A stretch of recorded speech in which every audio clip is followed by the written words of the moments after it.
چند ایک social media کی تحریروں سے پوری قوم کی پرسیپشن چینج ہو جاتی ہے. تو کل اگر دجال واقعی جنت اور جہنم ہاتھوں میں لے کے آ گیا تو یہاں تو جی جنت اور جہنم وہ غزہ میں لے کے آنی ہے. خوراک کے لیے آؤ اور گولیاں کھاؤ. اب دیکھیں مودی کے الفاظ نوٹ کریں, پاکستانی ہو روٹی کھاؤ روٹی, نہیں تو گولی تو ہے ہی. یہ اس نے کدھر سے سیکھی؟ اس کا عملی مظاہرہ کہاں ہو رہا ہے؟ غزہ میں ہو رہا ہے نا. یہ ہے ڈیپ سٹیٹ. یہ فوج ڈیپ سٹیٹ نہیں ہوتی, پینٹاگون ڈیپ سٹیٹ نہیں ہوتا, یہ شیطانی نیٹ ورک ڈیپ سٹیٹ ہوتا ہے, جس کی پینیٹریشن فوج میں بھی ہوتی ہے, جس کی پینیٹریشن حکومت میں بھی ہوتی ہے, سول میں بھی ہوتی ہے, اور عساکر میں بھی ہوتی ہے, ہر طرف ہوتی ہے. آپ نے وہ لفظ کہا سستی نثر نگاری, اس کو بھی اس کے ساتھ آپ کو جوڑ کے دکھاؤں. شاعر کاہن, اس کے آگے یہ جو اعلیٰ پائے کی جو نثر نگاری ہے, یہ کدھر سے آتی ہے؟ یہ لفاظی, یہ الفاظ, یہ تیرا بیان غالب, یہ کدھر سے آتا ہے؟ میں آپ عرض کروں, قرآن مجید سورہ انعام ہی اگر پڑھ لے, صاف مضمون ہے, ان الشیاطین لیوحون الی اولیائہم. یہ جو شیاطین ہوتے ہیں یہ اپنے دوستوں کی طرف وحی کرتے ہیں. اس وحی کرنے کو کہتے ہیں, آتے ہیں غیب سے. یہ مذہبی خیال میں وحی کا آپ کو شعور نہیں ہے,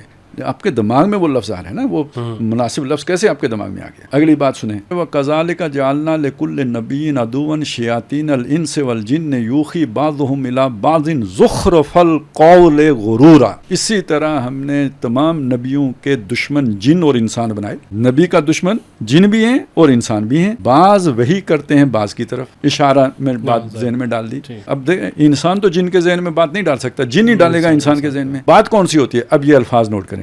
زخرف القول, قول ہوتا ہے بات, زخرف ہوتا ہے سنہری, یعنی دل میں اترنے والی بات, اٹریکٹیو انداز بیان, بہت مسجع و مرصع عبارت بنائی ہے, بہت مشکل کام ہے یہ زخرف القول. غرورا کا کیا مطلب ہے؟ دھوکا, یعنی الفاظ ہیں معنی نہیں ہے, وہی الفاظ وہ بلند معنی وہ پست. یہ ہے زخرف القول غرورا. یہ بنتا ہے نیریٹو, تاکہ اس نیریٹو کی طرف مائل ہو جائیں ان لوگوں کے دل جو آخرت پر ایمان نہیں رکھتے. یہ سستا نیریٹو وہ خریدتے ہیں. اس میں آگے جا کے یہ بھی آتا ہے وَلِيَرْضَاهُ, تاکہ وہ اس پہ راضی بھی ہو جائیں. اب دیکھیں, آپ جب جرم کرتے ہیں تو ایک آپ کے اندر آتا ہے خلش.